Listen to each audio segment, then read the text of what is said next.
My dear friends, dear couples, making a small video before Shabbat, but before Shabbat Tisha B'Av, and I think we made Coach Tool number 8 or 9. I always get it wrong, but I think it's number 8 or 9, whatever.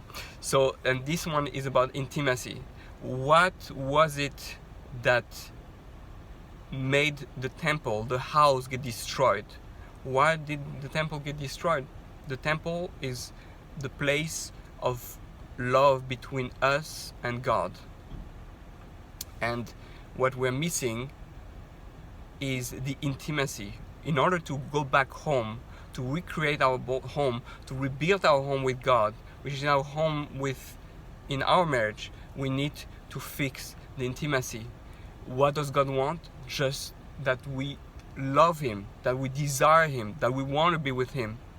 That's what the Shekhinah, the whole idea of the Shekhinah with female. We as a man, as male, so to speak, as Jewish people as male, towards the Shekhinah, we are to show that we want her, that we care for her, that we need her, and as the woman for God being the husband in this perspective, then we show that we want this. We look up at our spouse and we want that connection. So the basic idea is we have to, and I'm speaking because I'm meeting a lot of couples, more and more, and so many couples are telling me our sex life is, our intimacy is not good at all. Once a month, once every 2 months are we together. That's not love. Love means you truly show affection to your spouse, physically, emotionally. There's a need, the human being, and the woman all the more so. It's mostly the woman who needs it. The man thinks he needs it when he's young. He really, his hormones are very strong, and he seems that he wants it all the time. And as soon as he goes a little bit older and get busy with business, all that, it looks like that's it. He's not interested anymore. So there's a shift at some point. For every man is different ages. The man has to learn to cultivate that desire and make sure he can perform on a regular basis, obviously based on how much his wife wants. But if really you're in love, then you should want to do it every night. Intimacy is so important. If you don't have good intimacy, there's a problem in your couple, and you need to speak to a rabbi, counselor, whatever, or a sex therapist, ideally Jewish, or someone who really can help you in that area. But we have to be strong enough and courageous to not get lazy, and to break our physical. Yes, we're busy because of work and we're tired with the kids and all that, but that's not.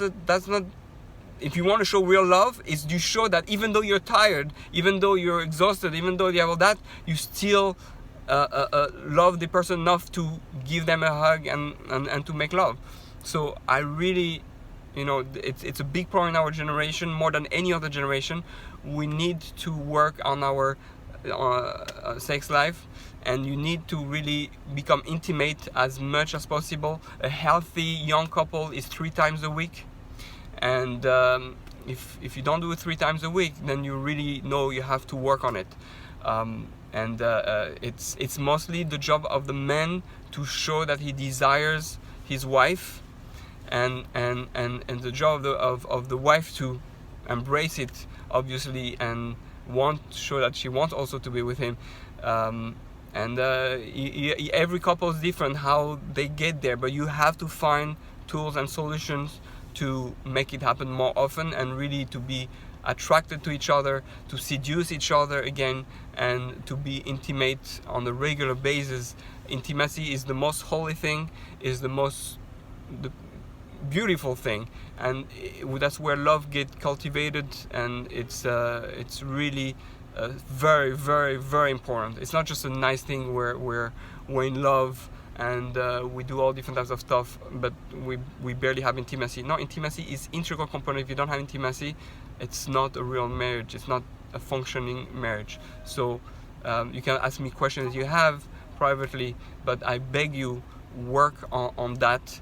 And sometimes it's obviously the lack of intimacy is due to some problem in the marriage. So if you don't have a regular intimacy, you know there's a problem somewhere in the marriage and needs to be fixed. But the climax, the ultimate goal, the proof that you're a functioning couple and that it's working well and you love each other is that you're intimate on the regular basis, and you give each other pleasure on the regular basis. So may we all become intimate and show God that we love Him. So that's a good preparation for Tisha B'Av. If we can do it with our spouse, we can do it with God, and be intimate, which means speaking to God and wanting to do mitzvot as a way of connecting to God intimately.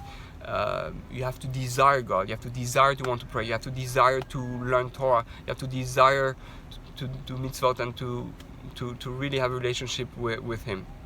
So may we fix our marriages and fix our intimacy, and this way God will want to fix His with ours and rebuild the temple. Remember that on Tisha B'Av you cannot be intimate. Couples cannot be together, and according to Halacha, and they should wait till the night, Sunday night in this case, in this year. All right, have a good Shabbos, everyone.